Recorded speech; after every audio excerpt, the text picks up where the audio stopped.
Good evening. The news gang is here. The Echesa chessboard at the DP's office and the political ammunition from an arms deal that never was. The begging questions and the questionable answers. Also on the show tonight, collecting our views about our views. What's the BBI endgame? Plus, is Sonko's night of long knives at City Hall finally here? We'll also have the kicker, the memo, the take, the punchline, and of course, the angle. Welcome, ladies and gentlemen, to yet another night. Interesting things happening at the DP's office. Francis, an arms deal that never was, and now a lot of politics around it. Absolutely. Call it a top-level con game. Because, I mean, what we are privy to is that some documents are being presented, some people are purporting to facilitate arms dealers to get a 39, almost 40 billion shillings deal. But that is the part that is interesting in terms of the con artistry.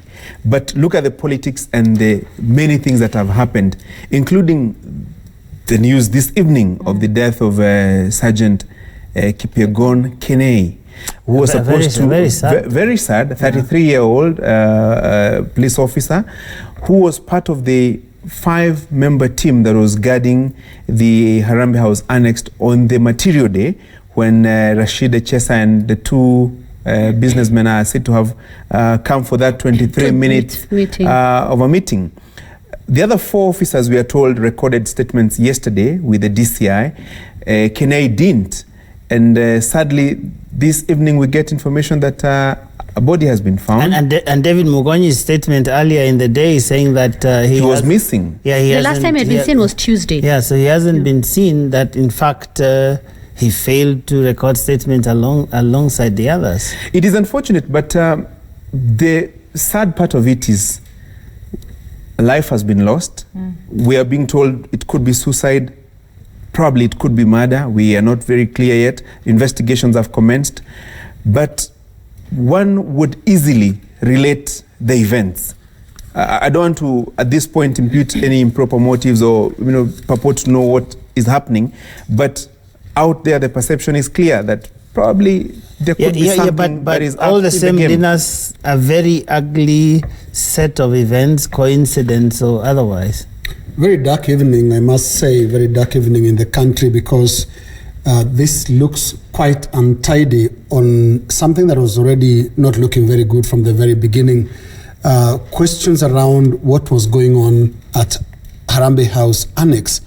But the question that must be asked tonight is, if Rashid Echesa was conducting a meeting of this kind as a former cabinet secretary, what was he doing when he was cabinet secretary? I think the totality of the picture here is that of the character of the Jubilee administration. You cannot separate this from the entire administration. Just the same way the Kibaki administration had to bear the rough image, the ugly image of the Atur brothers. Because how is it possible? Who rose to the ranks of, I think, Deputy Commissioner? Very quickly, without ever stepping foot on Kiganja Police Training College. This looks exactly like those kind of deals. But what the country must worry about right now is how much else has ever been transacted in this manner. And when you look at almost every project, Jubilee since 2012 has been an administration about deals. We buried Daniel Arap Moi last week, and there is one thing that old man goes with to the grave, and that is just the ability to take governance very, very seriously. There would not have been a meeting of Echesa and some foreigners in a deputy president's office in those years, because somehow those years leaders somehow took governance quite seriously. The solemnity of it, it's supposed to be the adult unit in the country that is responsible for a lot of things, that is responsible for its conduct. But look at this. nearly everybody went into this government is about deals. Whether you're talking about laptops, whether you're talking about the SGR, whether you're talking about the Kimarer Aror Dam, this has been Galana Kulalu. It's been about deals. We've not had a government. I think we've had a very, very interesting criminal enterprise. I think just to pick up on what you said about this being a stain on everybody.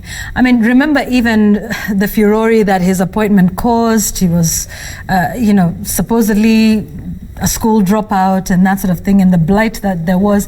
Now, there are many jokes that were made, but now it gets real. And now, when he kept asking, why was I sacked? But this is really a blight on not just, it's the president, the deputy president, they nominated this man, on parliament that vetted him. There was a vetting committee. As we've seen, there was, the vetting today of other nominees to cabinet. But what does this tell us about everybody? Nobody was able to, put this in check. And we're not saying he's guilty. That is for the courts to decide. But as you can see, the series of blunders that we have seen, with this particular appointment just tells you at the presidency level, at the executive level, even at parliament, that just basically rubber stamped all of these through. I think everybody should bear responsibility. Should he be found guilty, or should we get to that point? Everybody was complicit in everything that has happened in this moment, that leads up to this moment. Given how huge this thing is, and to think that it happened in such a high-ranking office, whatever happened there, even if it was just that meeting, because at least from the deputy president's office, there hasn't been any denial. As a matter of fact, the deputy president said there was a meeting in there, a meeting involving Echesa and these two gentlemen, which is now the center of a very high-profile, albeit very dirty, court affair going on there. Jamila, it is quite surprising that something of this magnitude happened in the office of the deputy president, and now everybody's wondering, how did these guys come here? How did they get to the second floor where actually the deputy president sits? Whatever else the explanation might be, that someone was wandering around the corridors and everything, but it was within this building, which is, one would imagine, very well guarded. You don't just walk in there, even if you do not have any specific appointment with anyone. That's true, Joe. It's a highly, highly secure building, and in fact, the 23 minutes issue came up because the deputy president himself, the one who spoke about the 23 minutes. But what was also very interesting was now the flurry of letters and corrections and counter corrections that came up afterwards, in fact, including one from the Ministry of Defense that denied any involvement in this deal, considering the fact that, allegedly, the former minister Echesa used the office to swindle some foreigners of 11 million shillings because he had promised them a lucrative deal. And of course, all these pictures suddenly surfaced. Consultant. All these pictures surfaced. In fact, for me, I was a bit surprised when I realized that this had happened in the past 2-3 months. In fact, even less than that, because one of the documents that was in the public domain, and I really hope this is how it was, is that the signature of Cabinet Secretary Monica Juma was actually forged in one of those documents. So these are some of the issues that actually came up. That's why they forged Monica Juma's and not her predecessor. And her predecessor. And it will be very interesting to see how this plays out in court, especially because of the fact that now Echesa and 3 other accused already taken to court. They are facing 12 counts of trying to defraud the organization. Of course, they all denied the charges. Wakaachiliwa na bail ya 1 million shillings. Not in installments, walipa hapo. But it'd be very interesting. Now, there was a recent development today, actually, the DCI, George Kinoti, spoke about this, and according to him, they have more evidence. I think, Robert, we should listen to what the DCI had to say. I can say it's an international organized crime. Parties in Kenya and parties in other countries outside there. We are talking about countries like Poland, we have the US, and maybe in the course of more investigations, we are going to discover more. It's a web. And this is not something which has been happening to just, to only one, victim.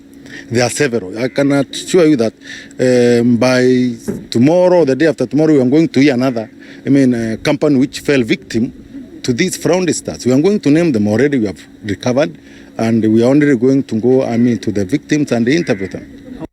From what DCI Kinoti is saying, it seems it's a racket, and it's not local or anymore. It's actually international, involves many more companies. And it seems it will be very interesting to see now what else they've discovered after the initial investigations. It's a criminal enterprise, so to say. I mean, put it more bluntly, it's a criminal enterprise. And these deals and mega deals that continue to be spoken about, especially by the government, these mega projects, obviously offer an opportunity for this kind of racketeering, so to say. But there's also the question of some influential persons using names of the deputy president, State House, and other high offices, I mean, to convince and to swindle, I would say, very naive business persons. Look, previously, there have been allegations of some guys using State House to con some people. And the investigations were conducted. Unfortunately, we never saw the very end of it. Hopefully, this time, there will be a solution to it, and somewhat some solution to it, because it shows quite a number of people have been swindled. And when you hear DCI Kinoti say they are pursuing other companies that could have fallen victim to the same racket, shows you a huge amount of racketeering that has been going on.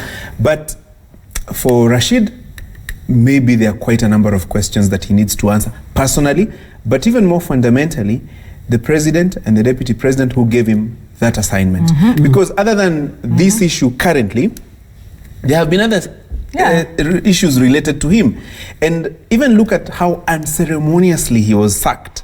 And what did he do? And the president did not tell us what he did. In fact, there's a soundbite that I don't know whether Robert has, that Echesa himself keeps repeating every so often about his reasons for the sack.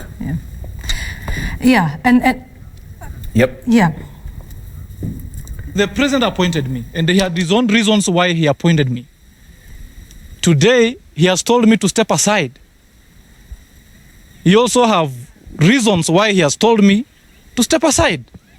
Yale yamefanyika jana, hata mi pia niliona kwa TV, and I'm also waiting to be told and be given reasons why I was fired. Will he get that answer, Linus? We're still waiting. We're still waiting. And first of all, he really contradicted himself there by saying the president told me to step aside, and then he said, maneno niliona kwa TV.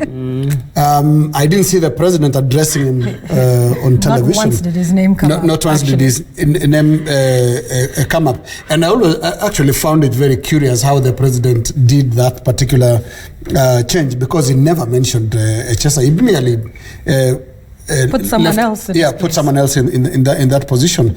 But I think the president himself cannot stay too far from these events.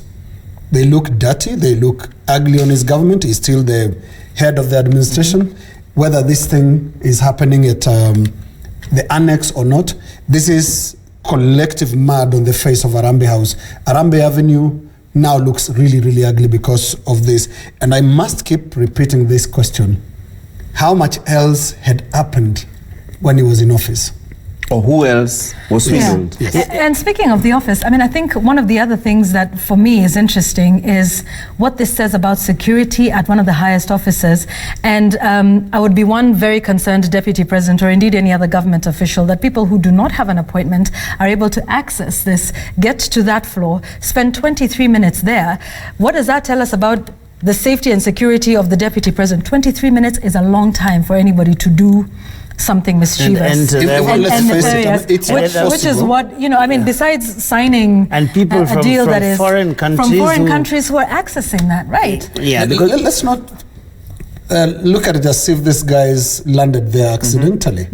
It's not possible to have a gathering of that kind at the deputy president's office without official clearance. Without somebody knowing about it. Somebody has to let you in. So, but I mean, what of the theories that I've had people talking about around, I mean, two possibilities. One is that there was someone who actually on that very day cleared them, but the other possibility would be that these are people who come there regularly, so you know, you just say, anakuanga the question, George, should be, what did Kipyegon, I don't know whether we have that image, or the picture of Kipyegon, we don't have it, but the picture that is circulating is that of a very smartly dressed young man. Young man. It's not that of an administration police officer in those uniforms. Jungle fatigue. No. He looks like a very smart young man, probably working in the same level as office administrators or something like that.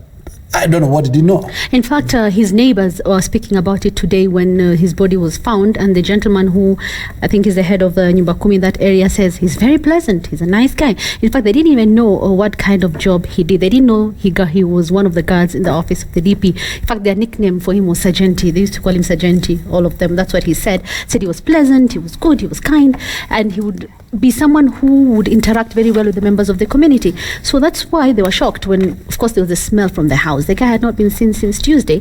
And then now the house help tried to open the door and couldn't, and asked for help. And that's when the body was found.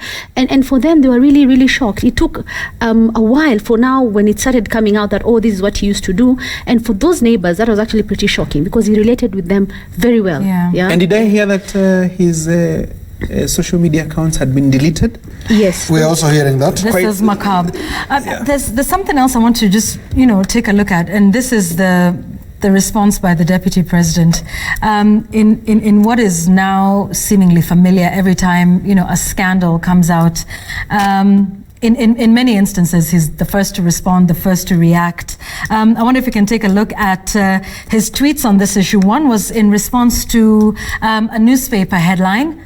No, we can start. This was the second one, actually. This is the 23 minutes one. Yes, this is the one where he's the one who actually told us about, the 23 minutes there.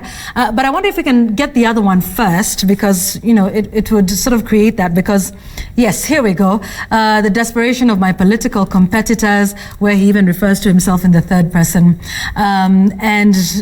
Washindwe, go for the fraudsters, leave me to serve the nation. And then we come back with what seems like, okay, wait, there's a clarification. Okay, But wait right there. I mean, this one said detectives probe Ruto's aides over 40 billion guns fraud. Right. I mean, that was factual, isn't it? I mean, even now, they are still being probed. Right. There are many people, in fact, Kinoti is saying we will get even more people. I mean, if something like that happens in any office, the people who work there obviously will be probed. They will be questioned. They'll be asked. I mean, how else do you know what happened there? It's the same thing when you have a robbery at a building. Who is the first person you ask? The guard. And everybody else that worked in the building. So. But I think it has to be said that the Deputy President could do with some help in terms of how he handles some of these things, because I mean, when something like that happens, there's no one there who's saying he did anything, and so for him to come and immediately say